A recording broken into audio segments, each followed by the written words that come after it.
গুরুত্বপূর্ণ। কেন জানেন? স্বয়ং মহান সদাপ্রভু ঈশ্বর ওনার আঙ্গুলকে নিয়ে লিখিত আজ্ঞাগুলো হচ্ছে এই 10টা আজ্ঞাগুলো। হালেলুয়া!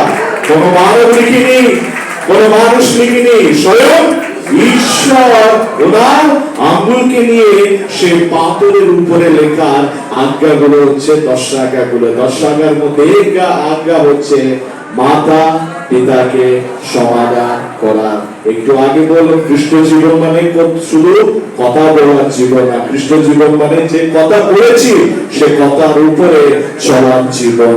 সন্তানদেরকে ঈশ্বর বড়তে আশীর্বাদ করুন। আমরা হাত তালিয়ে মানুষের ধন্যবাদ জানাবো। একজন এসে একটা ছবি তুলতে পারবেন 5 জনকে, তারপরে বাকি সানডে স্কুল সন্তানেরা এখানে চলে আসুন। তাড়াতাড়ি